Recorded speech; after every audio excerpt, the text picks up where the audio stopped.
esteemed Deputy Speaker, today, of course, we are on a historic day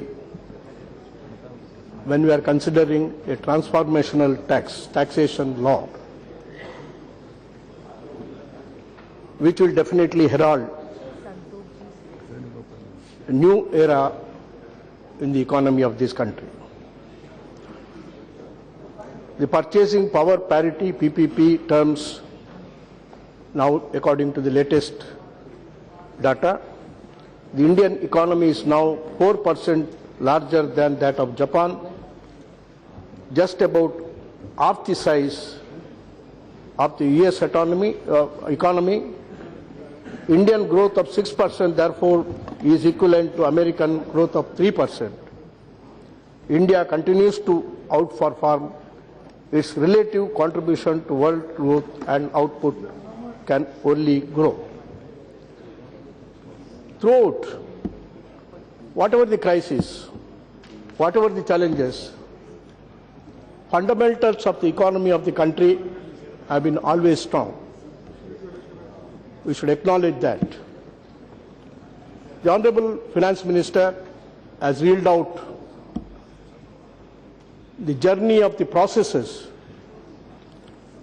which have taken place right from 2003 till today.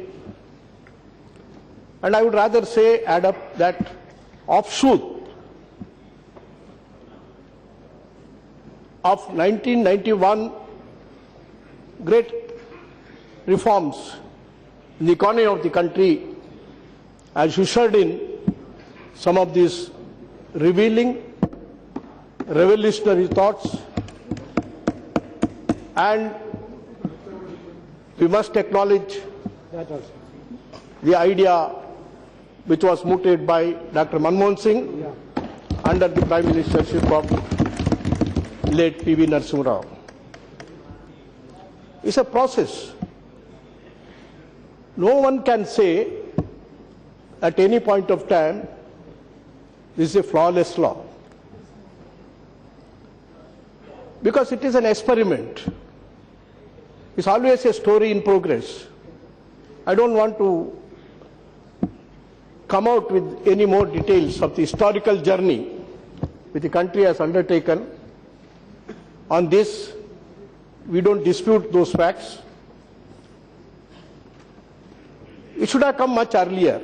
If there was political consensus, this law would have come long, long back. I'm not going to getting into those stories,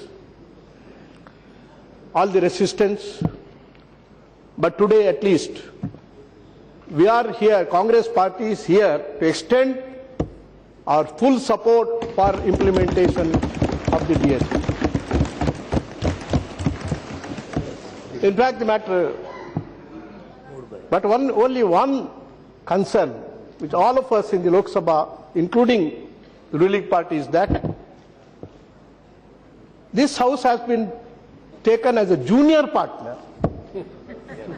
in this process. You have not taken this House very seriously. You see, you always think that, upper house or Rajya Sabha is more important. Yes. That is why you discuss only with them. We have no grudges on that. And even let him speak. Even why? Don't comments. The constituting a select committee, you have exclusively done it from the members of. That means there are no brains here. Looks like that, which includes the ruling party. Real brain is that in the other house. We demand a joint select committee. And we did demand, because when I initiated the debate on the GST, I spoke first.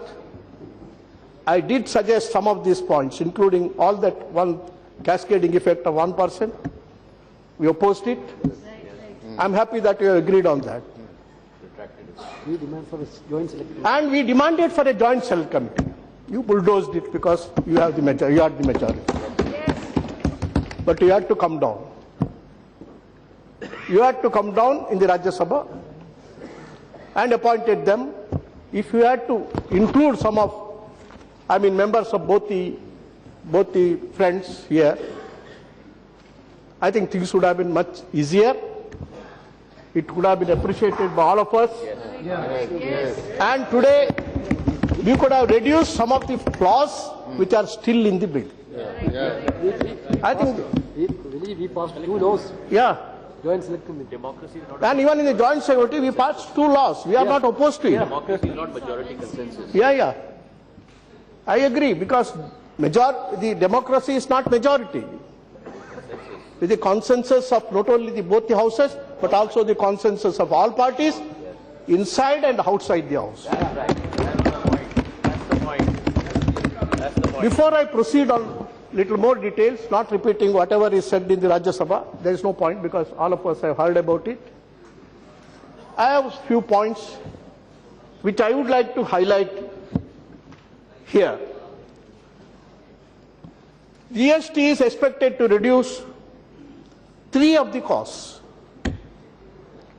Number 1, associated with the collection cost, compliance cost, and cost in terms of allocative distortions.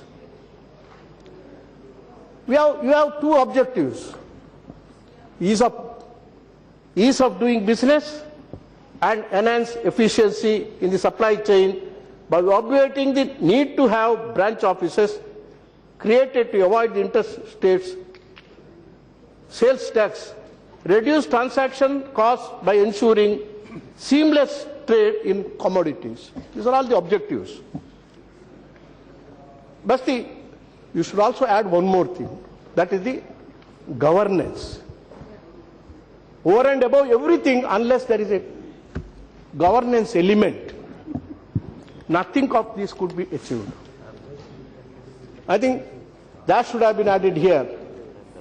I would like to urge upon the Finance Minister. Of course, it may be little late now, but better late than never. You have a report from Sri Parthasarathi Shom, eminent economist, who has given a report on the reforms of the tax administration. Perhaps that could have been, some exercise could have been done on those reports. I think there are 4 in number, 4 volumes in number. That would have definitely facilitated you for a smooth sailing of the implementation and initiation of the GST tax. Even now it is not late. Better you consider it. Finance Minister and the major industries bodies have stated that it's a game changer or reform of the century. Yes, it should be. But it is too early to say it is a game changer. You will have to wait for that certificate to be obtained at a later stage. But the gains from this reform will depend upon the architecture of this taxation, engineering, management aspects of the new levy and the design thereof.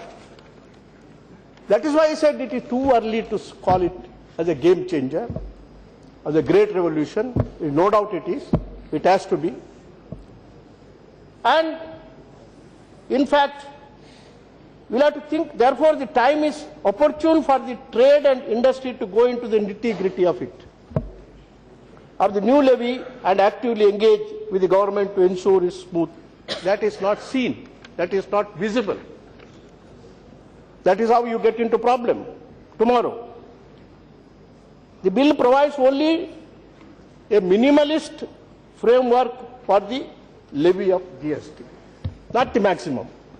Because many things have to be done. A lot of journey will have to be undertaken. It is only, I must tell you that this is only a minimal constitution amendment, is only a minimal framework. This implies that the entire gamut of issues related to the structure, operation of the levy has to be negotiated, decided. Of course, generally we say GST Council. No, this is not just limited to that. We have not looked into, I think, not even a word has come from the Honorable Finance Minister, either in this House or that House. That the stakeholders are plenty. Consumers, the common people, and traders, multiple stakeholders are available. And we do not know what is their reaction on this. Considering the fact that the GST Council will be required to negotiate the structure and operational details of tax, it has 29 states to be tackled with, 2 union territories, and the union government, and the fact that economic interests of the contending parties are not exactly in harmony. The emerging structure and operational details of the GST will be far from being flawless. So you need to, work on this. Right. And it is a long journey. Of course, you have said that by April 1st, it will be in operation. Of course, it is for you to convince this House, convince the country that it is possible to do it. If it is possible, we welcome that move. We will be quite happy about it. It is too optimistic to expect that the entire process of decision making in the GST Council will be finalized within the next 10 months. There does not seem to be any clear action plan. You must have given a macro roadmap, but it doesn't convince anybody with the substance of it, flesh and bone. FM has said that the GST Council will decide on the rates. We have to strike the right balance in the trade-off between high rates, consistent with the revenue of growth, low rates that will be less inflationary. A balance between the two will have to be struck is a matter of calculation. No, it's not a mere automatic mathematical calculation. You are dealing with a country with multiple problems. Balance will have to, it is the chief economic advisor believes that a more reasonable rate is possible. Some states have a contrarian view. How we are able to convert this over the next few months, we'll have to see. There's a vast difference between what our economists have said, including the chief economic advisor, and the demand of the states. Yes, I must say, without hurting anybody's feeling, that the states and the center have a vested interest in this. Natural. I have also been number of years the finance minister of a state. We always want more. Center wants more so that they can avoid paying very high compensation. I know. Nothing wrong about it. But who will be the neutral agent? Who will the loser? And who will be the losers? Not even the traders, they will be happy. But it is ultimately the consumers. Common people. Common people who will become casualty with this kind of a competitive, profiteering attitude. This needs to be very seriously looked into. What is its GST impact?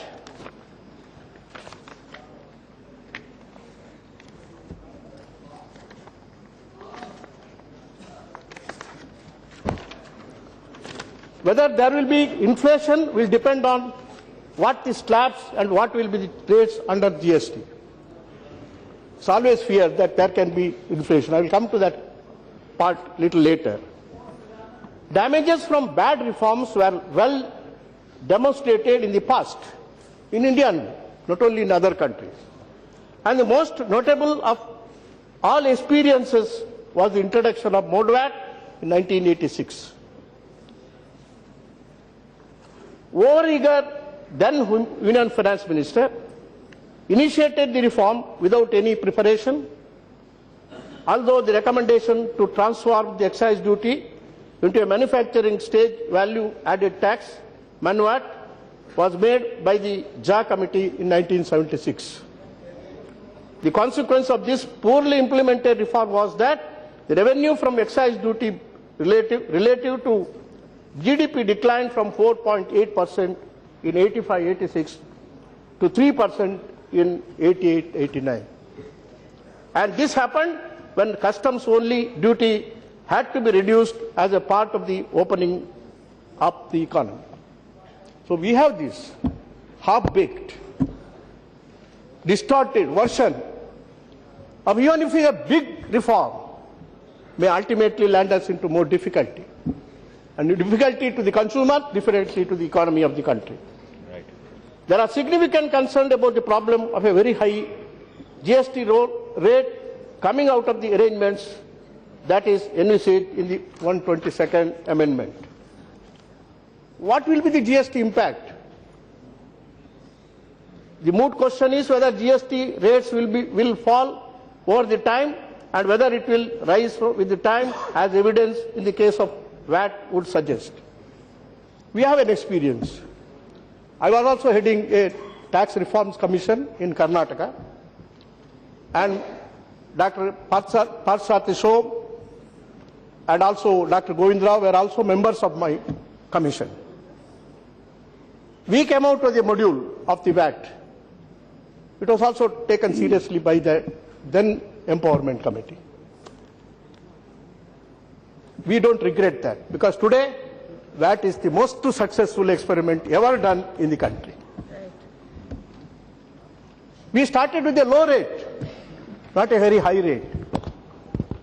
There is a thinking with some lobbies that keep the high rate, see to it in the country, and thereafter we can reduce it. That will never happen. That has never happened in the history of this economy of this country. Evidence from VAT suggests that the lower VAT rate gradually crept up from 4% when VAT was implemented to 5% today, and the standard rate rose from 12.5% to 14.5%, and in some states even up to 15%. This is the practical experience. We started from the low rate, then went up. Why don't you have the same logic? It will be successful.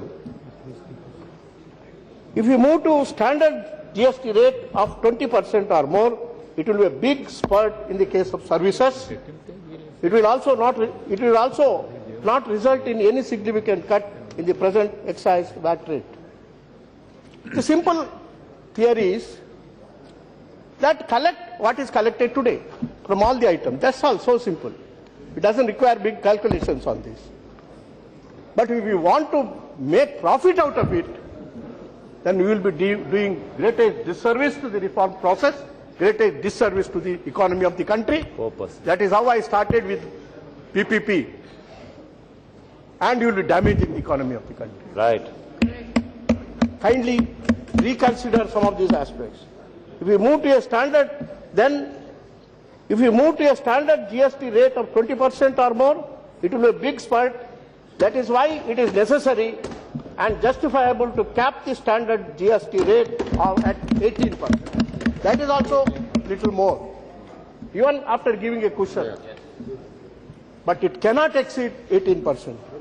Of course, we did not insist for the amendment to be in the Rajya Sabha because, according to the constitutional provision, it should follow. That is why we have stepped down on that position so that we can argue it out while the bill comes. The proposed standard rate of about 20% is also more than the ideal average rate of about 14% proposed by the Subramanian Committee. The proposed higher standard rate implies that a larger basket of goods and services are being kept out of the GST. This will impact on the buoyancy of the GST mechanism itself. The trade-off by having higher standard GST rate with a long list of exemptions will prove to be counterproductive for the efficacy of GST. Instead of seeking to exempt categories of business from GST, it would be more equitable to re-examine the threshold turnover level, which is now just about rupees 10 lakhs as per the model GST law. Further, enough thought has also to be given to ensure that the gains arising to producers and traders from tax credits are passed on to the final consumer. Regulatory systems should be geared up to address this. Nothing of this kind is available. The inflationary impact of GST rates also needs to be studied in greater depth and not merely whisked away as only a short-term way. This is not a short-term problem. Moily, try to be very brief because two more members from your party are. I thought I will get about 15-20 minutes time. Already 20 minutes you crossed. That is why. No problem. 20 minutes already over. That is why. It's okay, try to be sir. brief. It's speaking very good, sir. No, Very already insightful. 20 minutes your party time over. That is answer. We are cooperating. Important points. Why a low rate is important. A well-known theorem in economics teaches that the distortion associated with a given tax rate goes up in proportion to the square of the tax rate. So, when you go from 10% to 20%, distortions imposed upon the economy go up by 4 times. We must always strive for a low rate and a wider base. This is always preferred in a tax administration. In fact, the same thing, the same logic which has been applied to the VAT calculations will also apply here. Because of the adverse effect of high rates is paid for by the entire country, and a share of the money comes to the state. To say this tangibly, consider a state with low consumption. And in fact, no doubt, GST is a bonanza for the union government and also the states and also the business. Should they not share it with the consumers? FM has given a statement, which I do not want to dwell much upon that. You are just said we are far from thinking about it. I think 2015 Malaysia passed a GST bill, and in fact we should think of some measures. I don't say that is a very strict measure, very rigid measure, and it is Anti-Profiting Act and also Protection Act. In fact, besides intensifying enforcement laws to ensure the benefit of GST are passed on to the consumer, the prices do not spike once levy is rolled out. Some countries have seen a rise in inflation. It is Canada, Australia, many other countries, and because of switching over to the GST. Malaysia has been, treading with absolute caution. Even today I found some newspaper from the Malaysia that, the demonstration is on after 1 year of introduction. Inflation is up.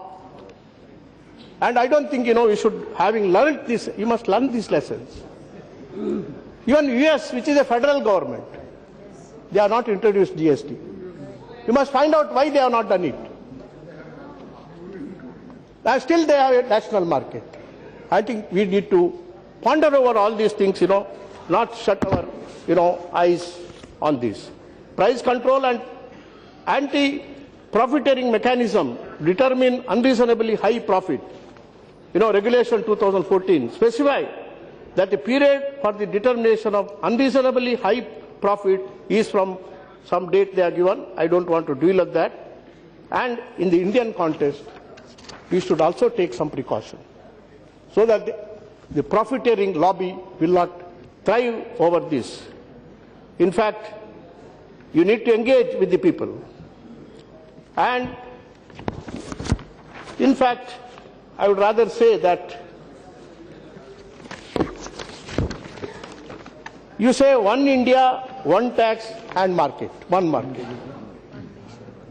I don't know how you arrived this phraseology. GST does not provide for one tax rate across India. Different committees have suggested different tax bands for different sets of goods and services.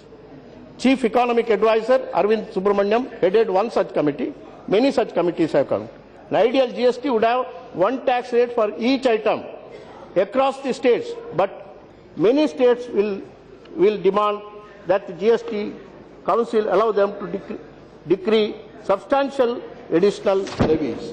In fact, what is proposed for India is not a single national tax, but set up 38 taxes ultimately. Okay. It will end up with 1 minute. Another 5 minutes I will complete it. Try to. 29 states have taxes, 7 union territories taxes, 1 central tax, GST, and the integrated GST on interstate supplies. There are 38 taxes. How do you call it one tax, one nation, one market? Let us not be hypocrites on some of these things. So, I think, pardon? That suits the politics. No, that suits, to give a big speech on that, but ultimately that is not going to help us. Then about setting up the grievance mechanism. In fact, under Articles 131, 226 and 227, bill does not, in fact, you should have amended this. It should be judiciary. Even the standing committee, which headed by Yashwant Sinha, they also suggested it should be headed by even a legal opinion was taken. Again, they suggested it should be headed by the judiciary. It cannot be. I think that will be struck down immediately by all the courts. That's not going to help us in resolving the things. So, I must say that there are, in conclusion, I should say, that we have considered Lok Sabha, I already told you, a minor partner in the entire process. I don't think we should repeat that. GST in the offshoot of liberalized policy of 1991. Grievance settlement mechanism cannot be subordinate to council. And the provision which you have now provided is not going to serve the purpose. Institutional experience or vision or proper preparation is totally missing in this. That should be a monitoring cell. It is even suggested by Yashwant Sinha's standing committee. You don't have, that should be part of the constitutional amendment. Safeguard against corruption and inflation to be provided. This will open up more corruption, more inflation. That needs to be worked on. R&R to be carefully worked out. It should have twin objectives, must ensure ease of doing business to facilitate fall in prices. These are the main objectives. That main objective has been lost sight of in this entire bill process. Next GST bill should be finance bill, not a money bill. I think we shall debate, of course, this. We'll debate it later when the provisions of that bill comes before us. Because after all, it should be a comprehensive thing. And another statement I could not understand, FM said, what you need is an optimum rate. How can it be? That optimum rate is opposed to both R&R and minimum. That will lead to inflation. In fact, this is, at the most I can say, this is academic statement. Originality lies in suppressing original source. This is what late Dr. Raja Chellaya, late eminent, he said. This is how we always say, we come out with a bill. This is original, and this is only, it lies originality lies in suppression of original source. World Bank paying taxes study 2016 ranked India at 157. Because of travails of reassessment and excessive security, financial sector, legislative reforms commission need of the hour both for direct and indirect tax. You already sell direct tax code. That is for the, that again will have to be brought back. Present tax administration, both direct and indirect, are colonial in character, legacy and archaic. You have not done anything to improve upon the reform it. Regarding tax, in fact, sage Vedavyas, in his famous epic Mahabharata, he said thus, state tax be such, we should not prove to be a burden on the subject. The king should behave like those bees which collect honey without causing harm to the free. This is going to harm everyone. Last point. The Chanakya in his Arthashastra said, taxation should not be a painful process for the people. There should be leniency and caution while deciding tax structure. Ideally, government should collect taxes like a honeybee which sucks just the right amount of honey from the flour so that both can survive. Taxes should be collected in small, not in large proportions. Right. And taking all these points into consideration, I think the FM should reconsider some of these aspects. Right. And ultimately, it should not at any cost go See, Subhash more Pacharia. than 18%. And 18% indicates some profit element, and this is a serious matter. And that is why the process of GST will have to be reconsidered so that Many it will be members, your acceptable party to the also people of this participate, try country. to be That is very more brief. important. Your party has many members.